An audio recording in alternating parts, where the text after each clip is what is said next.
ఈరోజు మనం బనానా బోళీ చేయబోతున్నాము. ఇది కేరళలో చాలా ఫేమస్గా ఉండే ఒక ఐటమ్. ఇది అన్ని బేకరీస్లో చాలా బాగా దొరికింది. కేరళ వాళ్ళకి అందరికీ చాలా ఇష్టం కూడా. నమస్కారం, నేను Divya. Welcome back to Orange haven.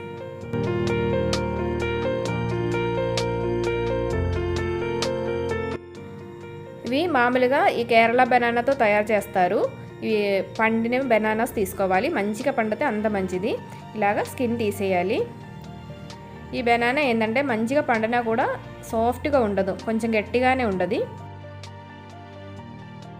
ఇది ఇలా పొడవుగా అయినా కట్ చేసుకోవచ్చు, కానీ నేను కొంచెం అడ్డంగా కట్ చేసిన తర్వాత చిన్న చిన్న పీస్ చేస్తున్నాను. మనకి మామూలుగా ఎలా కావాలో అంత సైజ్ చేసుకోవచ్చు. కొంచెం స్లైస్ అయితే బాగుండదు, మరీ మందంగా ఉండేదానికంటే ఇలా చిన్న చిన్న సైజ్ చేస్తే చాలా బాగుండదు తినడానికి. నేను ఒక బనానా పీస్ని 4 స్లైస్గా కట్ చేస్తున్నాను. ఇలాగా అన్నీ కట్ చేసిన తర్వాత మనం బాటర్ని ప్రిపేర్ చేసుకోవాలి. ఒక బౌల్ తీసుకొని దానిలోకి ఒక 3/4 కప్పు దాకా మైదా పిండి తీసుకోవాలి. ఇది మైదా పిండిలో తయారు చేస్తారు.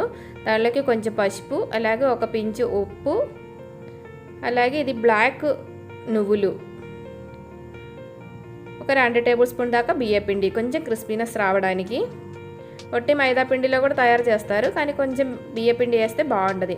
ఒక 2 టేబుల్ స్పూన్ దాకా షుగర్ వేస్తున్నాయి. ఈ బనానా చాలా స్వీట్గా ఉండదు, అందుకని షుగర్ ఎక్కువ అవసరం లేదు పిండికి, లైట్గా చాలు. కొంచెం కొంచెం వాటర్ పోసుకుండా మన బజ్జీ పిండి తయారు చేసేటట్టు కొంచెం థిక్ బ్యాటర్ను రెడీ చేసుకోవాలి. ఇలాగా కొంచెం లూసుగా ఉండాలి, మరీ లూసుగా ఉండకుండా ఉండే కొంచెం థిక్ బ్యాటర్ రెడీ చేసిన తర్వాత మంచిగా వేడైన ఆయిల్లోకి ఇలా ఒక్కొక్క పీసు అరటిపండుని ఈ బ్యాటర్లో మంచిగా డిప్ చేసిన తర్వాత వేసుకోవాలి. ఆయిల్ ఓవర్ హీట్ ఎక్కకూడదు, కొంచెం మీడియం హై మీద పెట్టుకొని వేసుకోండి. వేసిన తర్వాత కొంచెం లో ఫ్లేమ్ మీద పెట్టుకొని ఒక 2-3 నిమిషాలు ఉడకబెడితే చాలా తొందరగా రెడీ అయిపోయింది కూడా. ఇలాగా ఓవర్గా పిండి లేకుండా ఒకటి తీసి వేసుకోండి.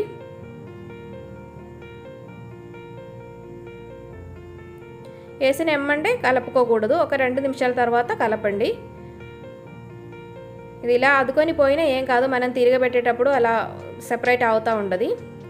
ఒక 2-3 నిమిషాలకి రెడీ అయిపోతుంది. ఇలా లైట్గా గోల్డెన్ కలర్ సైడ్స్లో వచ్చేటప్పుడు తీసేయచ్చు, మరియు ఓవర్గా ఫ్రై కూడా అయిపోకూడదు. లోపల మెత్తగా పైన క్రిస్పీగా ఉండే అరటిపండు బజ్జీ రెడీ అయిపోయింది. ఇది చాలా టేస్టీగా ఉంటుంది, బాగా తీయగా కూడా ఉంటుంది.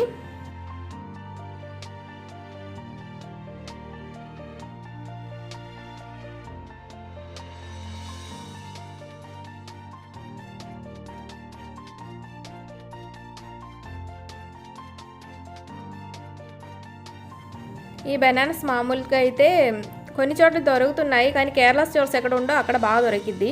దొరికే వాళ్ళు ఒక్కసారి ట్రై చేసి చూడండి, చాలా బాగుంటుంది. అందరు హెల్తీగా ఉండండి, హ్యాపీగా ఉండండి. Thanks for watching. Orange continuous. By by.